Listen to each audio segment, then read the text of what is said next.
Hello বন্ধুরা, তোমরা সবাই কেমন আছো? আশা করছি খুব ভালো আছো। তো আজকে আমি আবার ছাদে এসেছি, তাই ভাবলাম তোমাদের সঙ্গে একটু শেয়ার করি আমার গাছগুলো। দেখো, এই গাছটা আমি বেশি দিন আনিনি, তবে এই গাছ থেকে আমি প্রচুর ফুল পাচ্ছি। এই নিয়ে 3বার আমি ফুল পেরে নিয়েছি, আবারও হয়েছে। দেখো কি সুন্দর হচ্ছে গাঁদা ফুলগুলো। ভাবলাম তোমাদেরকে দেখাই একটু। খুব সুন্দরভাবে ফুলগুলো ফুটছে। আর এই দেখো লঙ্কা গাছটা, দেখতে খুবই ছোট কিন্তু খুব সুন্দর লঙ্কা দিচ্ছে। আমি এখান থেকে 12-13টা লঙ্কা পেরে ফেলেছি, আবারও লঙ্কা হচ্ছে।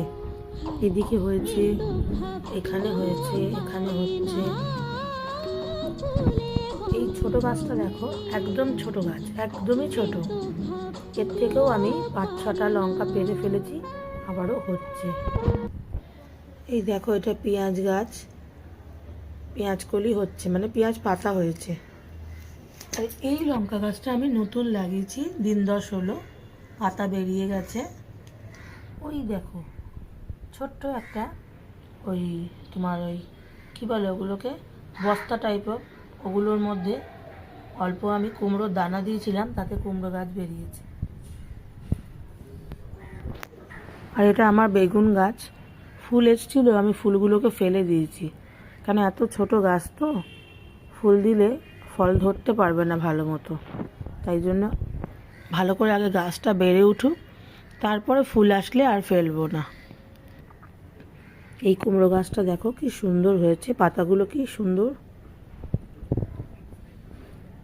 এই দেখো বন্ধুরা, এটা হচ্ছে মৌরি গাছ, এটা হচ্ছে মৌরি গাছ। এটা বিনস গাছ, এটার মধ্যে বিনস হয়। আবারও হচ্ছে, এই সবে বেরিয়েছে। ওইদিকেও আছে, এখানে আছে, উপরে আছে আরও। এটা কি বলো তো, এটা হচ্ছে রসুন, এটা হচ্ছে রসুন পাতা। আমি চেষ্টা করেছি ছোটোখাটো গাছ লাগানো, ভাবলাম তোমাদেরকে একটু দেখাই, তাই দেখালাম। ভালো লাগলে লাইক কমেন্ট শেয়ার করো।